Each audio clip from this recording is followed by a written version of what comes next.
The girl and the boy, come on.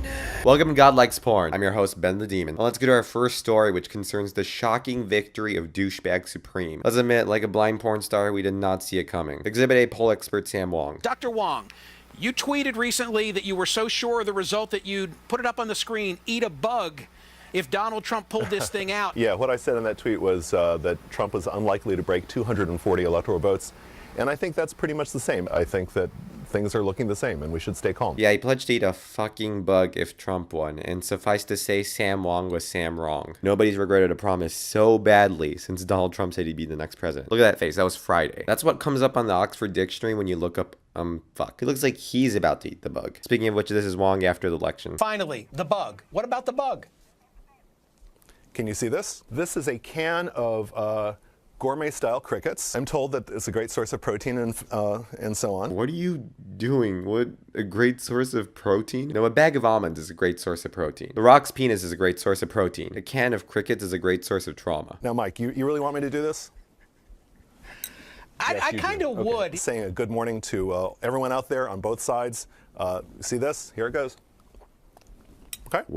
What am I watching? Here are two things. When did CNN just stop giving a fuck? They just aired the second round of Fear Factor as regular news. I mean, look at that weirdly interested face. He looks like every fifth grader in health class. And two, Sam Wong is a boss. I freak out when there's a pickle in my burger while he's munching on crickets like they're not fucking crickets. You could call one of those crickets the Rock's penis because I would just be scared of choking on it the whole time. But now to the real big dick, Donald Trump. The Trump team is in the process of picking those that will help turn the White House back into a White House, and the first appointments have been announced. Now the fear among liberals, minorities, humans is that a Trump presidency would entail the normalization of the kind of virulent misogyny and white supremacy that helped get this homophobic mozzarella stick elected. Will these fears be assuaged? Donald Trump's first major hire as president-elect, picking Reince Priebus, the chairman of the Republican Party, to be his chief of staff. Okay, Trump's new chief of staff is RNC chairman and kid who got bullied by the kids who got bullied, Reince Priebus. That's right, Reince Priebus. This is what happens when the alphabet says fuck it. Were Reince Priebus' parents thinking, you know what would go perfectly with Priebus?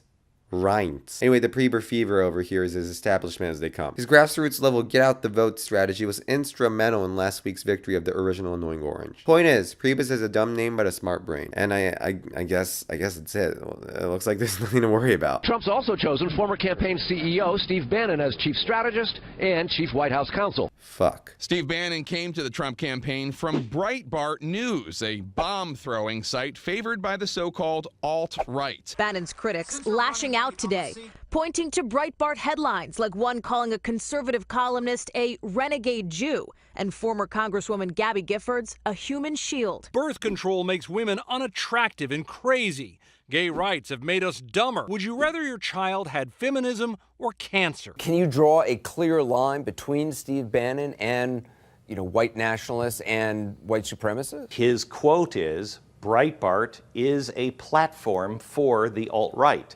Then Breitbart describes who the center of thought is, and they are white nationalists. They're spooky guys. And that's coming from professional spooky guy Glenn Beck. Glenn, I'm so spooky even Fox News had enough of my ass, Beck. That's right, Breitbart executive and bloated testicle Steve Bannon will be Trump's other right-wing right-hand man. This guy's the seal of approval from David Duke and the American Nazi Party. Steve Bannon is whiter than Satan's jizz after hearing about Steve Bannon. But here's the thing, Bannon went to Harvard, worked at Goldman Sachs, made Hollywood movies, which, you get to do that when you're a straight white male. Also, that means he's probably smart. So does he really believe everything perpetuated on the KKK CNN? I don't think so. He's a provocateur who knows what he's doing, but that makes him that much more dangerous. Every Hitler has his Goebbels. Again, look at Trump. He's scared shitless of the presidency. In terms of how scary it is to him, it's right up there with Muslims and feelings for Ivanka. Why so scared? Here's Obama and Trump. I also think that he is coming to this office with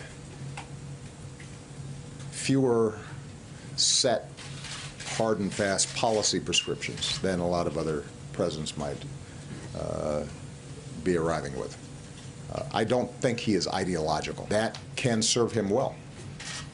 as long as he's got good people around him and he has a clear sense of direction. In other words, Trump too dumb. Or rather, his ideas are kind of everywhere. He has no idea what he's doing. So he's gonna lean on the people around him, but what if those people aren't good? Maybe Priebus will tame Bannon's most fringe elements. Or maybe Bannon will use Priebus as a means of pushing the GOP into increasingly white nationalist territory. My point, don't underestimate what the Trump administration can do. Because if we're not careful, before we know it, we may all feel like we're doing this. Here it goes. Okay. Damn, imagine if that was The Rock's penis, though.